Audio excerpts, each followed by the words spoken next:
అమెరికాలో బ్రతకాలనుకున్నటువంటోడు చివరికి ఏ అండమాన్లోనో బ్రతకడానికి సిద్ధపడాలి. అట్లాంటి కఠినమైనటువంటి నిర్ణయం దిశగా ట్రంప్ సర్కార్ ముందుకెళ్తోంది.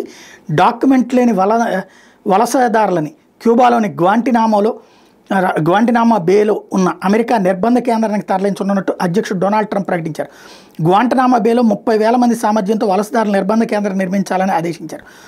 బుధవారం శ్వేత సౌధంలోని ఈస్ట్ రూమ్లో జరిగిన కార్యక్రమం అనంతరం ట్రంప్ మాట్లాడారు. వలసదారులు కొందరు నేరస్తులు ఉన్నారు, వాళ్ళని స్వదేశాలకు పంపితే తిరిగి అమెరికాకు వచ్చే అవకాశం ఉంది. ఇలా తిరిగి రాకూడదనే ఉద్దేశంతోనే వీళ్ళని తిప్పి పంపడానికి బదులు గ్వాంటనామాకు పంపబోతున్నాం. క్యూబాలోని అమెరికా నావికాదళ స్థావరం సమీపంలో దీన్ని ఏర్పాటు చేస్తున్నాం. అమెరికాలను బెదిరిస్తున్న అత్యంత దారుణమైన నేరమయ్యే అక్రమ వలసదారులు ఈ నిర్బంధ కేంద్రంలో బంధిస్తాం. అమెరికా వైపుగా వచ్చే కొత్త వలసదారులు అమెరికా తీరగస్తీ బృందాలు మార్గ మధ్యంలోని అదుపులో తీసుకుని నేరుగా ఈ నిర్బంధ కేంద్రానికి మీద తరలిస్తారు.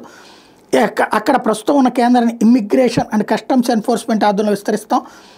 బోర్డర్ జార్ టామ్ హోమన్ ఈ విషయాన్ని అధికారికంగా ప్రకటించారు. ట్రంప్ తరపున ఈ నిర్బంధ కేంద్ర నిర్మాణానికి ఎంత ఖర్చు అవుతుంది, ఎప్పుడు పూర్తవుతుందని వివరాలు ఇంకా వెల్లడించలేదు. ఏ బిల్లులో భాగంగా ఈ కేంద్ర నిర్వహణ కోసం నిధులు ఇవ్వాలని పార్లమెంట్ను ప్రభుత్వం కోరబోతోంది. అమెరికా ప్రభుత్వ ప్రణాళికలు క్యూబా ప్రభుత్వం తీవ్రంగా ఖండించింది. ఆక్రమిత భూముల్లో బందీలను అమెరికా చిత్రహింసలు పెడుతోందని, అక్రమంగా నిర్బంధిస్తోందని ఆరోపించింది. గ్వాంటనామా బేను అమెరికా ఆక్రమించిందని క్యూబా ఆరోపిస్తోంది.